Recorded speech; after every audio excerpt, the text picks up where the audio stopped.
Olá, boa noite Tatiane, boa noite Maíle, né? Tatiane Campos e Maíle Félix são acadêmicas da pedagogia do Unifip e estão cursando o componente curricular Práticas da Linguagem Oral e Escrita. Então, este é o nosso segundo episódio, né, desse componente curricular, intitulado Pedagogia Ativa, e nós temos como objetivo discutir os estudos acerca da aquisição da linguagem, enfatizando a teoria cognitivista e enfatizando a teoria socio-interacionista. Para a gente entender um pouco, né, nós não vamos nos aprofundarmos, até porque nós estamos estudando, né? Aqui é uma estratégia metodológica trabalhando com estas acadêmicas para a gente trabalhar a questão escrita e oral. Então, esse estudo aqui, ele não tem ainda um aprofundamento. Nós estamos estudando. Esse segundo episódio, como nós colocamos, para entendermos melhor, nós vamos passar para a acadêmica Tatiane Campos, que ela vai nos falar um pouco sobre a teoria cognitivista, né, que tem como estudioso o Jean Piaget. Fique à vontade, Tatiane, seja bem-vinda. É uma das acadêmicas muito estudiosas. Então, vamos prestar atenção, vocês que estão em casa, né, colegas professores, também colegas do P3 que não puderam vir. Fique à vontade, Tatiane. Boa noite, Brim. Boa noite a toda a turma. É um prazer, né, estar aqui fazendo parte desse podcast da Unifip, né, onde já foi colocado aí que a gente trouxe um pouquinho sobre essas teorias, né, que faz parte da educação. Eu fiquei com a parte de Piaget, que é a teoria cognitivista, né, abordando um pouco sobre quem foi Piaget, né. Piaget foi um biólogo, foi um psicólogo muito importante, né? No século XX, foi um pensador que defendeu uma abordagem interdisciplinar, né? E foi entender tudo isso, e estudos comprovam que ele estudou isso, começou dentro de casa. Então, Piaget começou a observar nos filhos dele essa parte do cognitivismo, né? Para trazer mais profundo isso aí e fundar essa parte da epistemologia genética, né? Então, Piaget se aprofunda na epistemologia genética, né, na base de estudos dos genes, né? E nasce o pensamento humano, né? A psicologia do pensamento humano, que é responsável por uma das maiores contribuições no campo da psicologia científica. Então, Piaget, ele quem fez parte, né, ele quem foi um grande pensador, um grande psicólogo e biólogo, e entra nessa parte da descoberta, né, do cognitivismo, né, para trabalhar essa parte do pensamento humano. Como a criança, ela começa na fase de desenvolvimento, né, que é 4 fases que a gente trabalha, né, nessa parte da teoria. São 4 fases, que é a parte do pensamento sensório-motor, o pré-operatório, né? Aí vem a parte do operatório concreto e a parte do operatório formal, né? Então, como é que se inicia esse desenvolvimento da criança? Ele se inicia na fase do sensório-motor, que é ali quando a criança nasce e começa o seu desenvolvimento, né? Ele começa a desenvolver e ele vai do momento que ele nasce até os 2 anos de idade. Então, ali ele começa a desenvolver a parte de sugação, a parte do contato com a mãe. Ele começa a mexer os dedinhos, então ele começa a pegar nos objetos. Então, isso é a parte do sensório motor da criança, que é o início, né? A fase. A criança inicia, a criança nasce, inicia e começa a identificar todas essas características, né?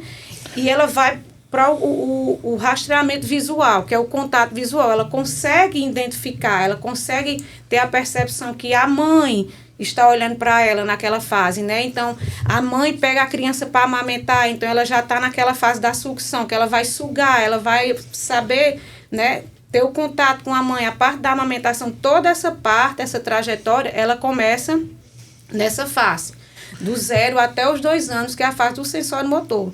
Então, daí a gente já passa para outra fase.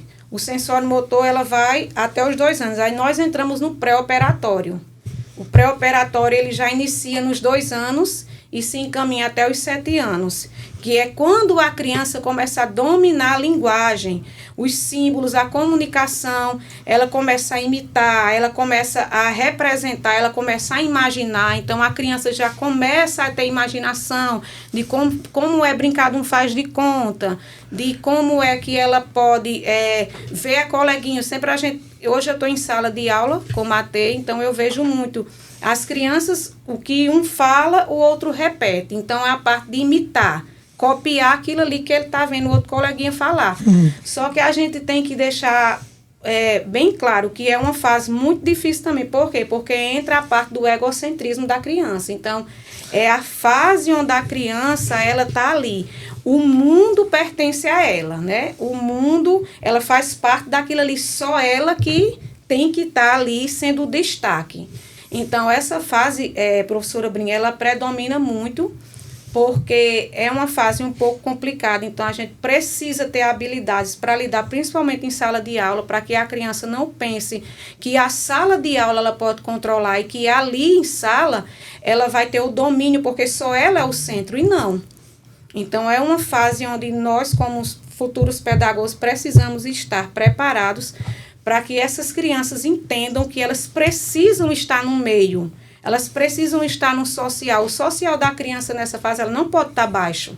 Ela precisa estar elevada para ela se socializar com as demais crianças. E nisso a gente trabalha essa questão do egocentrismo e vai aperfeiçoando as outras habilidades da criança. Então, quando Piaget fala que os 7 anos é uma fase um pouco complicada, de fato é essa fase do egocentrismo dela, que ela é muito acentuada, é muito forte. Ô, Tatiana, agora uma coisa puxa outra. Eu me lembro que, geralmente, quando a gente percebe, algumas mamães dizem assim, eu já vou colocar meu filho na escola. Porque a escola é um espaço de socialização, onde tem muitas crianças. Às vezes a criança sozinha em casa, filha única, né? O filho único tem dificuldades de se expressar, tem dificuldade de compartilhar.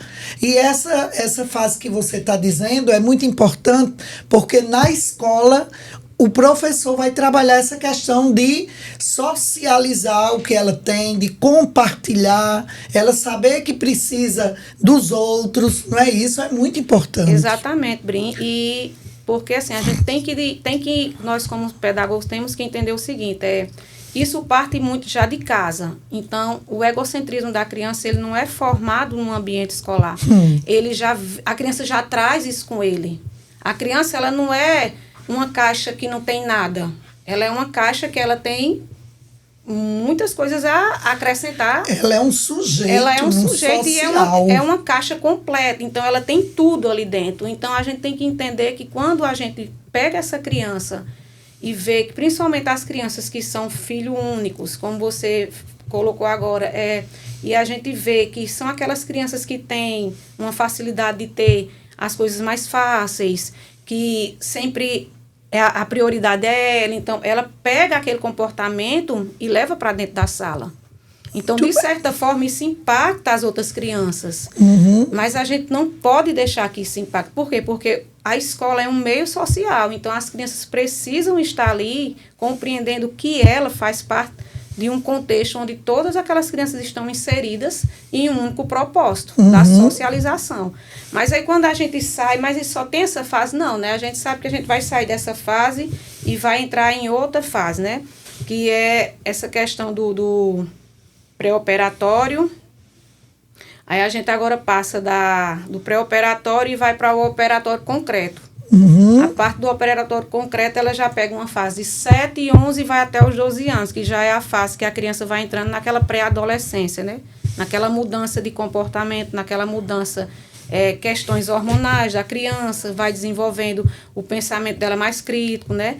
Então, quando entra nessa fase, as crianças, o egocentrismo delas já cai um pouco, porque elas começam a entender e se colocar no lugar de outras crianças, de outros jovens da mesma faixa etária dela. Então, ela consegue sentar e já fazer um trabalho em dupla, ela consegue sentar e debater, ela consegue compreender o que está ao redor dela, ela já tem essa percepção, né? Que ela saiu daquela fase onde ela era o centro e ela entra numa fase onde ela faz parte daquilo ali e ela precisa estar em conexão com as demais, né? Então, essa fase aí, elas conseguem ter a capacidade de solucionar problemas já. Uhum. Os problemas de sala que acontecem de trabalhos de equipe ou algo que não seja semelhante a um trabalho, elas já têm, né, essa capacidade de solução, de solucionar problemas. E isso é bom, professora, porque eles aprendem isso em escola e levam para a vida, né? Levam para a vida. E quando o profissional, o professor é bem preparado, eles conseguem passar essa segurança para os seus alunos, que eles estão ali inseridos em um meio onde a socialização deles é importante para o crescimento deles. Muito bem. Então, quando a gente sai disso aí, ainda tem mais uma fase, né? A gente vai para a fase do operatório formal, né? Que a criança já está ali com os seus 12 anos, aí já tem um cognitivo mais formado, né, que já é mais próximo daquele cognitivo dos adultos, já é aquela pré-adolescente entrando naquela fase adulta, né, mas que ainda, como disse Piaget, está desenvolvendo o seu cognitivo. Até os 25 anos de idade você ainda está nesse desenvolvimento do seu cognitivo, né, e aquele adolescente, ele consegue fazer deduções, né, e trabalhar com hipóteses mais elaboradas, trabalhar com um pensamento lógico, né? Ele consegue ter o pensamento lógico e crítico, que é importante, né? E ele começa a entender as teorias que ele vai tendo contato, vai tendo acesso, ele é capaz de fazer leituras um pouco mais críticas, né? Complexas, né? Né? Eles vão, aquela fase também de argumentar os pais, né? Porque já saí dos 12, entrei nos 14, 15, 16, não, mas eu já estou perto dos 18. Quer explicações em sala de aula, já quer tipo, meio que dominar ali a turma, né? Os professores. Mas a gente vê que Piaget, ele fez um estudo, professor, elaborado em cada fase da criança até o seu crescimento e sem perder, né? Como é que eu posso explicar? E sem perder a essência.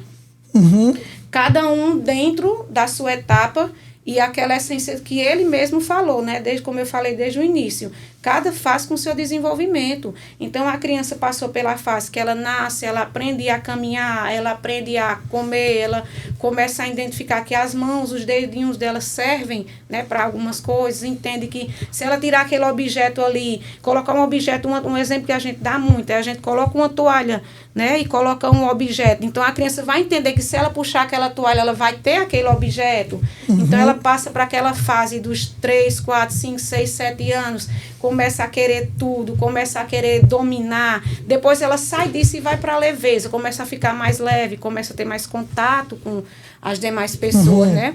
Até ela chegar naquela fase adulta. Então, é o que Piaget, a teoria que Piaget desenvolve e que estuda dessa parte do cognitivismo é muito importante para que a gente, como pedagogos, entenda que cada criança tem o seu processo e a sua fase. Muito bem, parabéns, Tatiane. Não é? Você nos trouxe muito conhecimento acerca dessa teoria piagetiana, que a gente realmente tem que ter conhecimento, mas a gente quer deixar bem claro que todas essas fases, elas não são fixas. Né? Porque cada criança, cada pessoa tem sua modalidade de aprendizagem e precisa de estudos, né? A gente não vai taxar aqui fases. Nós estamos estudando, segundo Paulo Freire, nós somos eternos aprendizes. Então, os estudos evoluem e a gente precisa de estar sempre conectado com essas teorias, para a gente ver onde precisa melhorar, onde precisa avançar, e assim a gente vai contribuindo para a aquisição da linguagem de nossos estudantes. Então, Tatiane, parabéns, teoria cognitivista, não é, de Piaget. E agora eu passo a palavra a Maíli Félix, que ela nos traz os estudos de Vygotsky, né, sobre a teoria do socio-interacionismo. Boa noite, Maíli. Fique à vontade. Maíli é do P3, também é envolvida nesses estudos, está traçando o perfil de pedagoga, e isso é muito bom. Fique à vontade, Maíli. Boa noite, Brim. Boa noite, Tati. Eu vou explicar brevemente, porque a gente, como você falou, né, a gente está estudando ainda sobre, e eu vou falar um pouquinho da teoria que ele defendia. Olha para a câmera. Vygotsky, ele faleceu muito novo, foi vítima de tuberculose, faleceu com 38 anos. Ele era um psicólogo que defendia a cultura de onde você cresce, de onde você desenvolve e de onde você vive. Começar falando da teoria dele, que socio-interacionismo já está dizendo, inserido na sociedade. Também vou te dar um exemplo de como ser aplicado na sala de aula também, né? A teoria que ele diz é assim, que a criança, quando ela está inserida na sociedade, ele não critica a sala de aula, ele fala também que é muito importante, mas ele acredita muito que quando a criança está inserida na sociedade, ela aprende tipo assim, a se desenvolver para a vida, né? Também falar um pouquinho da teoria que Tati falou, né, de Piaget, que acontece assim, de fora para dentro. Ele vive, assim, ele observa, né, para poder aprender, viu? E também, assim, uma coisa que ele prioriza muito é essa questão da linguagem. Mas que linguagem é essa? É a linguagem corporal, a linguagem oral, a forma que você se mexe, entendeu? Dessa linguagem, ele acredita muito, daí, né, ele vai ver o seu desenvolvimento, como é que você está na sociedade, né? Vou ler só um pouquinho aqui do que eu fiz nas anotações, tá? No que diz respeito à escola, Vygotsky dizia que não se adquire conhecimento apenas com os educadores, mas defendia que a aprendizagem é uma atividade conjunta e que essas relações colaborativas entre alunos podem e devem ter espaço nas escolas. Nessa questão do mediador, né? Ali, como o Tato falou, né? Tem um coleguinha mais tímido, que fica ali mais no cantinho. É obrigação, ele fala, né? Que é obrigação do professor estudar o aluno e ver a forma que ele... Tipo assim, ele não está aprendendo de uma forma escrita. Ele aprende dançando uma musiquinha, ele aprende cantando. E é assim, essa teoria que ele defende. Muito bem, Maíli. Por isso que nós, professores de letras, de pedagogia, das demais licenciaturas, trabalhamos tanto a questão da contextualização, né? Quando você faz destaque aí que Vygotsky diz, a questão da inserção do sujeito na sociedade, né? Por isso que na sala de aula, nos nossos estudos, eles devem ser contextualizados, né? As práticas sociais, elas devem estar realmente inseridas no nosso planejamento, nas nossas atividades, no nosso plano de aula, porque esse estudante, né, né, segundo a perspectiva socio-interacionista, ele é um sujeito que aprende ali compartilhando conhecimentos, ouvindo o outro, sugerindo, interferindo, e isso é muito importante. Então, se ele não aprende, se ele não adquire a linguagem escrita ou oral, como você disse, a corporal, porque nós somos um todo, comunicação, desde o alinhamento dos seus cabelos até a ponta do pé, o jeito que você anda, você comunica se está alegre, se está triste, sua expressão fisionômica diz muito o que você é. Então, essas teorias, elas contribuem demais para a aquisição de todas as linguagens, né? E também para o desenvolvimento humano. Então, eu quero agradecê-las por esse estudo, né, esse desafio que nós lançamos na sala de aula, gente. Né? A gente está aqui diante das câmeras. Para algumas era desafio, mas eu estou vendo aqui que deram um show nesse segundo episódio. Diga. Voltando um pouco ainda, né, dentro do que Maíli falou, sobre essa questão do aprender, né, e com gestos, a gente tem que levar em consideração como era antigamente, que a ciência ainda não tinha avançado tanto, aquelas crianças que não participavam, né, de algumas atividades. Por quê? Porque não eram diagnosticadas, porque a gente tem que levar em consideração também as crianças atípicas em sala. Isso. Vai ficar para o próximo episódio, vai viu, Tatiana? Próximo episódio. Os transtornos, os distúrbios, a descalculia. Né? Mas aí é só para a gente finalizar, professora. Isso aí que ela falou, muitas vezes a criança tímida, mas não é só uma timidez. Então, muito a gente precisa investigar.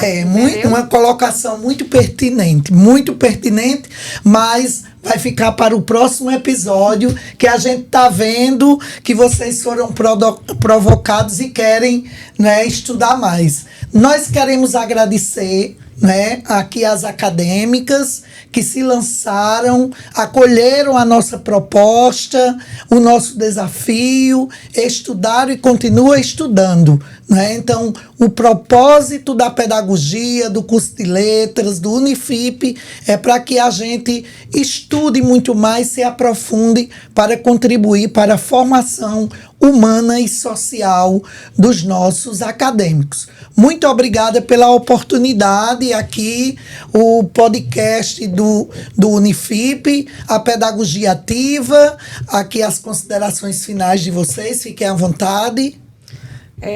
Foi um desafio e que eu gostei do desafio. Né? Vamos partir para o próximo, né, professora? Isso, muito Vamos bem. Partir para o próximo. E dizer que é gratificante. A pedagogia é... Eu sou uma mãe atípica, né? Sou mãe de um autista, então eu voltei a estudar depois que eu descobri o autismo do meu filho. E foi um desafio, mas ao mesmo tempo foi uma paixão. É um amor. Então, a pedagogia, ela é a ciência. Então, tudo respira pedagogia. Todos os cursos que você passar, você vai respirar a pedagogia, porque ela faz parte, ela trata de um todo. Ela não trata só da disciplina que você vai estudar para ser um professor, não. Ela trata de um todo. Então, minhas considerações finais... da disciplina, práticas da linguagem oral e escrita. E a nossa disciplina com a nossa professora Brim, uma disciplina muito boa, uma disciplina que agregou muito para mim, acredito para os demais colegas, aqueles que não pôde estar aqui também, né? Então, é só agradecer e obrigada, professora. Foi muito bom mesmo. Muito bom. Vai, Maíli. Das falas dela, a minha. Mas, assim, eu queria agradecer a você, Brim, por ter... feito esse desafio, porque como eu falei em sala, né? Eu tenho uns traumas da escola e ainda vivem em mim, né? E você me desafiou e eu, aos poucos, com a graça de Deus, tô conseguindo evoluir e tirar isso de mim, né? E a oralidade, assim, é essencial para a vida, né? Não é nem só para o curso, mas sim para a vida, né? Muito bem. Muito obrigada a vocês e... logo mais o 3º episódio da Pedagogia Ativa do Unifip. Muito obrigada.